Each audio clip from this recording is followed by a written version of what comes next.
जैसे ये बंदर पकड़ने वाले क्या करते हैं, इस काल भगवान ने हमारे साथ ऐसे कर रखा है। ये बंदर पकड़ने वाले क्या करते हैं, एक ऐसा मिट्टी का ऐसा एक बर्तन रखते हैं, स्टील का जैसा भी, जिसका ऊपर से मुंह बहुत तंग होता है, जैसे सुराही सी होती है, और उनको मिट्टी में गाड़ देता है, जमीन में, और उनके आसपास कुछ रोटी के टुकड़े या दाने, कनक बिखेर देता है, चने, और ऐसी छोटे छोटे कई गाड़ देता है वो पात्र, सुराही सी लोहे की, और उनके अंदर अच्छे गेहूं चने ज्यादा डाल देता है। अब बंदर आते हैं, उन बाहर के दानों को देखकर उनको खाने लगते हैं, फिर झांक कर देखते हैं। वो क्या देखते हैं कि उस सुराही के अंदर बहुत ज्यादा, उस जार के अंदर बहुत ज्यादा चने पड़े हैं। वो उसमें हाथ घुसोड़ के और मुट्ठी भर लेता है, और मुट्ठी भर के फिर वो भागने की सोचता है कि ले अच्छा माल मिल गया, भाग लूं। अब वो मुट्ठी भरने के बाद वो मुट्ठी अड़ जाती है उसके मुंह के अंदर, सुराही के जार के मुंह में फंस जाता हाथ उसका। अब उसमें इतनी अकल नहीं कि इसने मुट्ठी खोल दूं, जान बच जा। वो मुट्ठी भी नहीं खोलता है और चिल्लाता है बुरी तरह चिल्लाना शुरू कर देता है, और मुट्ठी को खोलता नहीं और जकड़े ही रखता है। तो पुण्यात्माओं, हमारे साथ ऐसी बन गई या बंदर वाली मुट्ठी हमने आप पर जकड़ रखी है। ये मेरा बेटा है या मेरी बेटी है, ये कार मेरी है या कोठी मेरी है।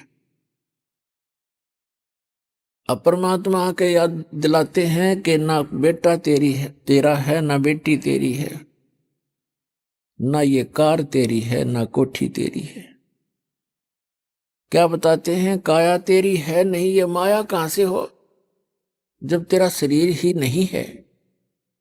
हर माया को अपनी कह, ये माया है राम की, अपनी कहे गंवार, जमपुर धक्के खावेगा, नाहक बहे बेगार।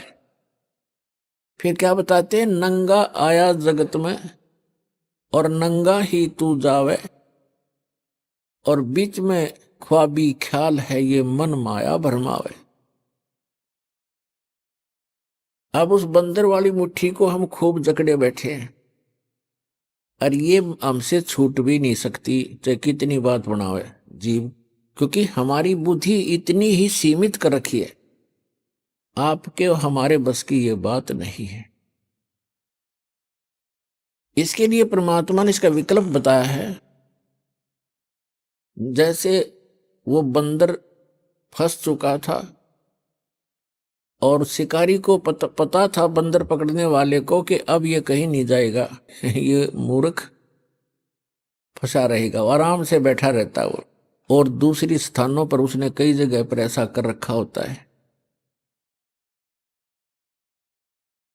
जाल फैला रखा होता। तो उसी समय एक व्यक्ति आया, उसने देखा कि एक बंदर ये फंस गया, मूर्ख, बोला हाथ मुट्ठी छोड़ता नहीं, मुट्ठी खोल लेगा नहीं तो ये किसी प्रकार भी नहीं निकला, और मुट्ठी छुड़वाने की चेष्टा करे, मन माने बुड़का भर ले, काट ले मुंह ते। तो हमारी ऐसी दशा होगी, किसी को न्यू समझावे कि ये जिस संपत्ति और संतान को तू अपना मानने बैठा है, भगत ये तेरी नहीं है, इसके साथ साथ तू परमात्मा को याद कर। तो हमने खूब देखा है, हम ऐसे स्थान में जन्मे थे, वो क्या कहा करते कि भगवान के खान ने देगा, अपना करके खाना होता है, भगवान के ले रहा है। ऐसी तरह के भी लोग हमने देखे, क्योंकि ज्ञान ना होने से हम ये भाषा बोलेंगे फिर तो उसने क्या किया उस व्यक्ति ने कि ये बोला बंदर फंस गया और ये शिकारी इसको बेचेगा, फिर कोई इसका दुरुपयोग करेगा, इसको फिर इसके साथ जो है ना अपना रोजी रोटी ले जाते हैं, गांवों में शहरों में बंदर का तमाशा दिखाते हैं, खेल दिखाते हैं, ऐसे इस जीव को दुखी करेगा। तो पुण्यात्मा उसने क्या किया, जैसे वो बंदर मुट्ठी फंसाए बैठा था, उसके हाथ की रेंज से, दूसरे हाथ की रेंज से थोड़ी सी दूरी पर केला डाल दिया, एक केला। अब बंदर ने सोचा ये केला और उठा ले, और थोड़ा दूरी पर था नू, और उधर से मुट्ठी में फंस रही उसमें। अब केला ठाने की जब चेष्टा करने लगा, उसका हाथ हट से ध्यान हट गया, वो चने निकल गए खड़दे ही नीचे ने, उसका हाथ निकल गया और केला ठाकर भाग गया। जान बची, बढ़िया चीज मिली। तो परमात्मा ने हमारे को राम नाम का केला दे दिया, इसने ठाकर भाग जावांगे, हमारा बस किया मुट्ठी छोड़नी को ना।